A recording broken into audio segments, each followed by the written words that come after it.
यहां धर्म का तात्पर्य धार्मिक मान्यताओं से नहीं है, बल्कि हमारे कर्तव्य से है।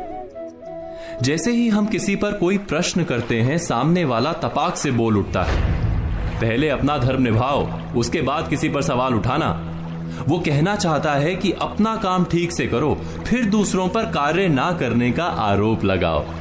हम अक्सर एक दूसरे पर उसके धर्म पर खरे उतरने की मांग करते रहते हैं, बिना ये सोचे कि धर्म वास्तव में क्या है, उसकी हमारे जीवन में कितनी भूमिका है।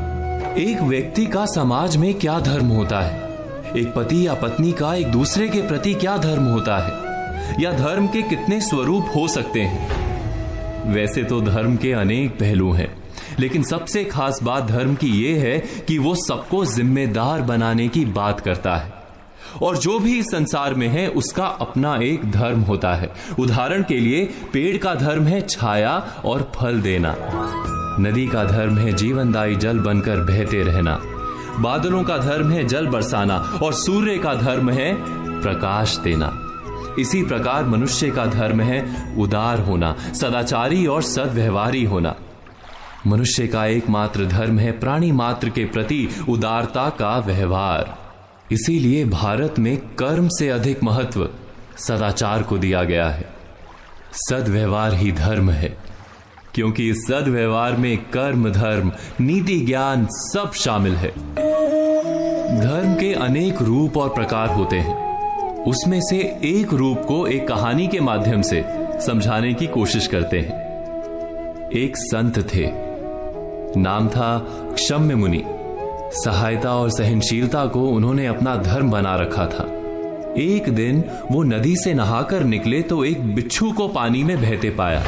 उनके मन में आया कि इस बिच्छू की सहायता करनी चाहिए। उन्होंने बिच्छू को पकड़कर बहती जलधारा से बाहर निकालने के लिए हाथ लगाया ही था कि बिच्छू ने अपने स्वभाव और अपने धर्म के अनुसार डंक मारा। मुनि की पकड़ ढीली पड़ गई, बिच्छू फिर से पानी में बहने लगा। मुनि ने फिर प्रयत्न किया, बिच्छू ने फिर डंक मारा। ऐसा कई बार हुआ। बिच्छू डंक मारता रहा, मुनि उसे उबारने का प्रयत्न धैर्य के साथ करते रहे। अंत में वे सफल हुए। बिच्छू को जीवन दान देकर मुनि आश्रम की ओर जाने लगे। तब तट पर उपस्थित लोगों ने प्रश्न किया कि आपने उस डंक मारने वाले बिच्छू की प्राण रक्षा के लिए इतना कष्ट क्यों सहा? मरने देना था उसे। क्षम्य मुनि बोले, यदि बिच्छू अपने डंक मारने के धर्म का त्याग नहीं कर रहा, तो मैं सहायता और सहनशीलता के अपने धर्म को कैसे त्याग दूं?